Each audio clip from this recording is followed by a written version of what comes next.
अभी शाम ढले तो मेरे दिल में आ जाना।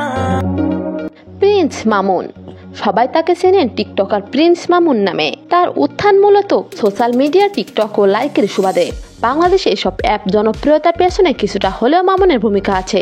নিজের করা মিউজিক ভিডিও সেখানে পোস্ট দিতেন মামুন, সেখান থেকেই তার পরিচিতি এবং জনপ্রিয়তা। কিন্তু 2022 সালে লায়লার সাথে টিকটক করার পর সেই জনপ্রিয়তা দ্বিগুণ বেড়ে যায়। মামুন লায়লাকে কম বেশি চিনতে শুরু করে নেটিজেনরা। ভাইরাল হওয়ার অনেক কারণ থাকলেও সবচেয়ে বড় কারণ হলো লায়লার বয়স 48 বছর ও মামুনের 24 বছর, আর তারা প্রেমের সম্পর্কে আছে। গত 3 বছরে তারা বিভিন্নভাবে আলোচিত হলেও এবারের আলোচনা ছিল অন্যরকম। লায়লাকে বিয়ের প্রলোভন দেখে একাধিকবার শারীরিক সম্পর্ক করার দায়ে বর্তমানে হাজতে আছে মামুন। তারপর থেকে বেরিয়ে আসছে বিভিন্ন ঘটনা। তারা এতদিন ধরে আমাকে দেখে আসছেন যে আমি মামুনকে এটা গিফট করছি, ওটা গিফট করছি।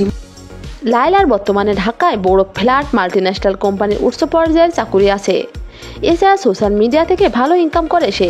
লায়লার বাবা আর্মি অফিসার, তার মাও সরকারি চাকুরিজীবী। সোশ্যাল মিডিয়ায় লায়লা বলেছিল সে মামুনকে বাড়ি গাড়ি লাখ লাখ টাকা দিয়েছে, এমনকি তাদের দিতে দিতে 30 লাখ টাকা ব্যাংক লোন হয়েছে। বয়স তো ওর তুলনায় অনেক বেশি। বয়সে কি করব, বয়স যাওয়া। এর মধ্যে মামুনের মায়েরও 2 কথা। 1 মাস আগেও বলেছিল লায়লার বয়স কিছুই না। বর্তমানে সেই মামুনের মা লাইভে এসে লায়লার নামে বিভিন্ন কথা বলছে। তোর কি বিয়ার বয়স? 48 বছর হয়ে গেল, এই মহিলার কোনো বিয়ার বয়স নাই।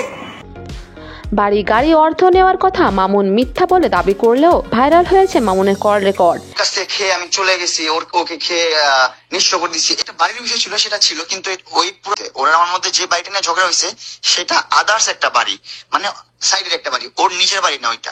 সেখানে প্রথমে বলতে শোনা গেছে আমি লায়লা থেকে 4টা বাইক নিয়েছি, বাড়ি নিয়েছি। তারপর আবার মামুন তার কথাগুলো অস্বীকার করে।